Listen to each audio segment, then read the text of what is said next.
আসসালামু আলাইকুম। রাঙ্গামাটি কাপ্তাই লেক কে কে ঘুরতে গিয়েছেন বলেন তো? আমি শাহজাদি ব্লগ থেকে বলছি। আজ আপনাদের সাথে ছোট একটি মিনি ব্লগ শেয়ার করব। সেটা হলো কি জানেন, আমি রাঙ্গামাটি কাপ্তাই লেক ঘুরতে গিয়েছি, সেটার ভিডিও।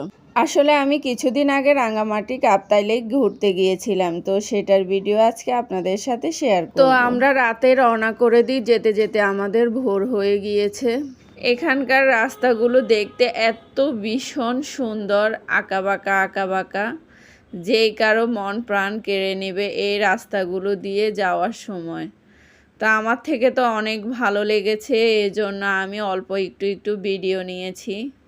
তখন কিন্তু আমি এই পেজটা চালু করিনি জানেন। আমার মোবাইলে ভিডিওগুলো দেখে এখন আমি এডিট করতেছি। যদি জানতাম তাহলে হয়তো বা আরও সুন্দর করে ভিডিওগুলো নিতাম। আসলে এই রাস্তাগুলো দিয়ে যে যাবে তা থেকে ভীষণ ভালো লাগবে, কারণ পাহাড়ের কোল ঘেঁষে আঁকাবাঁকা এই মেঠো পথগুলো দিয়ে যে যাবে তার কিন্তু অনেক ভালো লাগবে। তো আমার থেকে মোটামুটি অনেক ভালো লেগেছে। আমি তো রাতে রওনা করেছি, সকাল ভোরে একদম পৌঁছে গিয়েছি আমরা।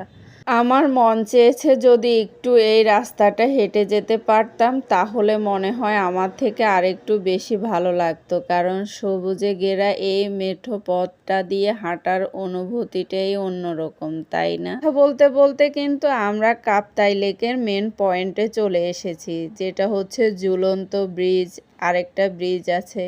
আমার ছেলে থেকে এত ভালো লেগেছে যে ও একাই নিজে নিজে হাঁটতেছে, দেখেন।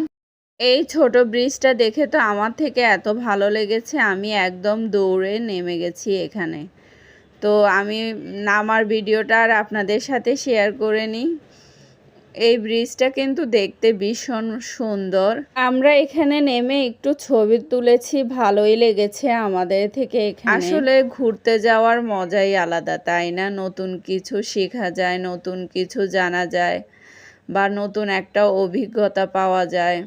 আসলে ঝুলন্ত ব্রিজ দিয়ে গেলে একটু সামনে কিন্তু একটা ছোট রিসোর্ট আছে, ওইখানে বসে থাকলে ট্রলারের জন্য অপেক্ষা করা লাগে। তো ওনারা কয়েকজন এসে জিজ্ঞাসা করে যে কোন ট্রলারে উঠবেন। তো আমরা এখানে একটা ট্রলার নিয়েছি, নিয়ে আমরা পুরো দ্বীপটাই পুরোটাই ঘুরেছি।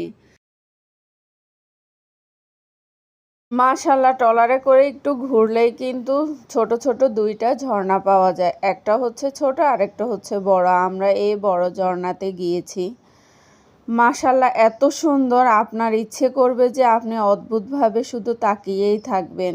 এত সুন্দর এই ঝর্ণাটা। এই ঝর্ণাটা